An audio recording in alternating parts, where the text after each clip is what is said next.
Hello, God bless you, class. Class, this is my first lesson which I have made especially for you. And today is a very important conceptual topic is limiting reactant from first year. When we talk about limiting reactant, we need to understand this topic from a daily life. So first we will discuss what a limiting reactant is. It is the substance in a chemical reaction that runs out first, means that is finished first or consumed first. And you know what's so important to know about the limiting reactant? It determines or find out that how much the product will be formed. Suppose if you are given amounts of more than one reactant, then we have to find out that which reactant will be responsible for making the product and which produces the least amount of product. So here we sum up that a limiting reactant is the substance which is used up first. Means if two or more reactants are given, then the limiting reactant will be one which will be finished, and after finishing this reactant the reaction will be ceased or the reaction will be stopped.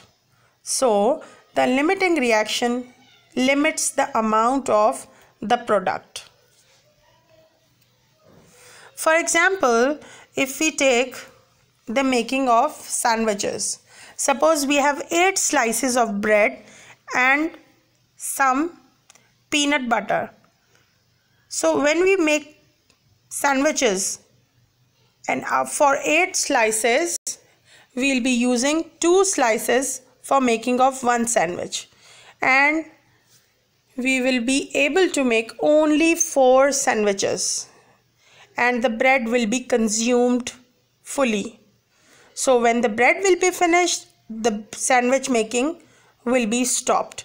So this is how if 2 or more chemicals are taking part in any reaction, one of the reactant will be used up, and after its finishing the reaction will be stopped.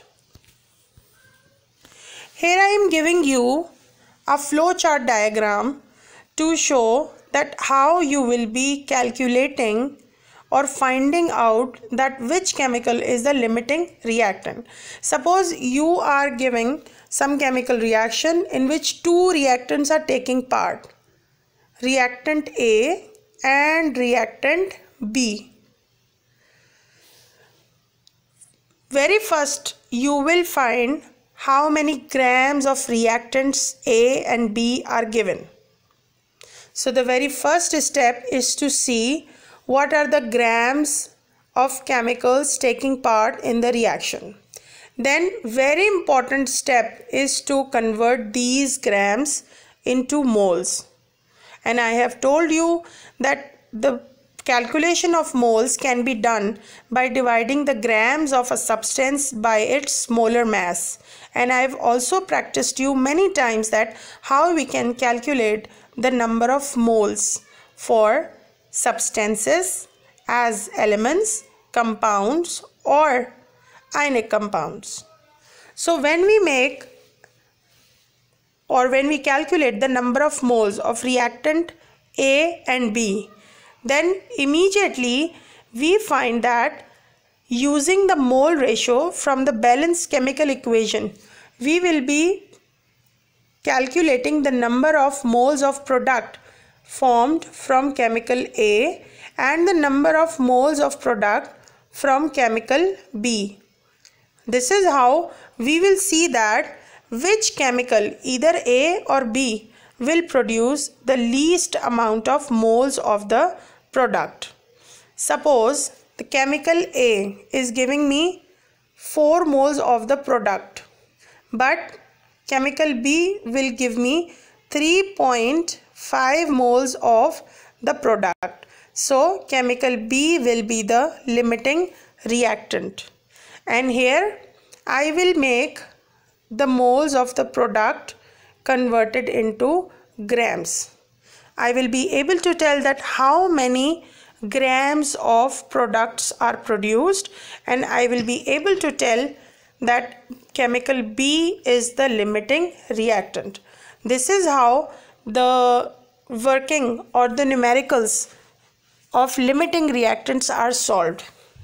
I have always advised you that doing stoichiometric calculations using the mole ratio or the mole method is very advised, because this is how you will be taking command of all the calculations from the chapter back exercise of chapter number 1.